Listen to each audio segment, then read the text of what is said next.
আসসালামু আলাইকুম। সারা দেশের মানুষকে কিছু কথা বলার ছিল। বাংলাদেশে কি প্রশাসনের লোক কি মারা গেছে নি? বাংলাদেশের প্রশাসন কি অন্ধ হয়ে গেছে?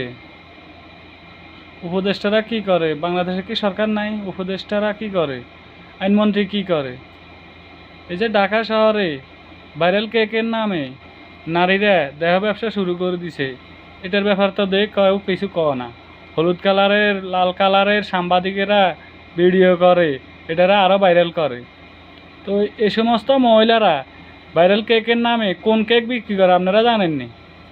এই যে সোশ্যাল মিডিয়ায় ঢুকলে দেখা যায় viral cake, viral cake, viral কেকের লাই অন্য কিছু আর আশেপাশে আইয়ে না, দেখা যায় না। টান দিলে ভাইরাল কেক, টান দিলে ভাইরাল কেক, এসব মা তাড়িয়ে গেল রে। আইনের আওতা নেওয়া যায় না? বাংলাদেশের প্রশাসনকে বলতেছি, আপনারা দৃষ্টি আকর্ষণ করেন। এসব ভাইরাল কেকের নামে দেহ ব্যবসায়ী গেল রে, তাড়াতাড়ি আইনের আওতায় ঢুকেন। ইসলামকে এতই হঁসি গেছে, ইসলামরে ধ্বংস করে দিয়েছে। বাংলাদেশে 90% মুসলমান, মুসলমানের দেশে এগুলা কি হইতেছে? এই যে নারীরা এভাবে রাস্তার ধারে ধারে দাঁড়ায় কেকের নামে বেশ্যাগিরি করতেছে, এগুলা কি আইনের লোকেরা দেখতেছে না? প্রশাসন দেখতেছে না?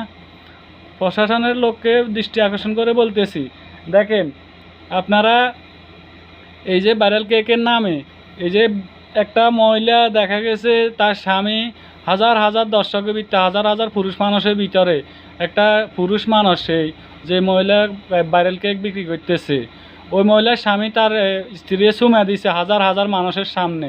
বাসার দিতে পারে না, লক্ষ লক্ষ মানুষের সামনে চুমা দিছে, তার পিছনে দিত অন্য অন্য পুরুষেরাও চুমা দিছে। তো এই শালার ফুস শালা, এই শালার বেড়া গোলামের ঘরে গোলাম, পুরুষের বাচ্চা ইগে যে বোর নাম দিয়ে ব্যবসা করতেছে। ওই সামনে যে কেক আছে ভাইরাল কেকের নাম দিয়ে নিচের কেকের ব্যবসা জোয়াই দিছে, এগুলা কি প্রশাসনের চোখে হরে না?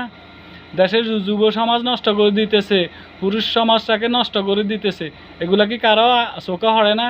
এগুলার কেউ কোনো প্রতিবাদ করে না? 90% মুসলমানের দেশ, মুসলমানের দেশে কি এগুলো হইব? ইসলামরে কি এত হাস্তা বানা লাইছে? এই নর্তকী লাইনে দাঁড়া করা লাইছে ইসলামরে। হ্যাঁ, এগুলা নিয়ে কেউ কোনো কথা বলেন না কেন? সবাই এগুলা নিয়ে লুকে দাঁড়ান। এইভাবে যদি চলতে থাকে তাহলে তো মুসলমানের দেশ, 90% মুসলমানের দেশ ইহুদিনের মতো কাজকর্ম যেভাবে চালাইছে, মুসলমানের দেশ হিসেবে তার পরিচিত থাকতো না। আপনারা এগুলোর তাড়াতাড়ি লুকে দাঁড়ান। ঢাকা শহরে এই যে ভাইরাল কেকের নামে যেসব মাতার ইগল যেগুলা করতেছে, এগুলা তো ঠিক নয়। বেশ্যা ভাড়া শুরু করে, বেশ্যা ভাড়া বানা আলাইছে মাদার চৌদেগল। আর আরেকটা কথা কইতাম চাই, সোশ্যাল মিডিয়ার ঢুকা জানা এই যে চলচ্চিত্রের নামে যেসব সোশ্যাল মিডিয়ার মাতার ইগল আছে, এগুলো যেভাবে যে পরিমাণে শুরু করে দিছে, অর্ধ উলঙ্গ কাপড় দেওয়া ব্যবসা শুরু করে দিচ্ছে, কিনে দেশ প্রশাসন কিছুই করে না, কোনো মাতে না, কেউ কোনো লড়াছড়া করে না।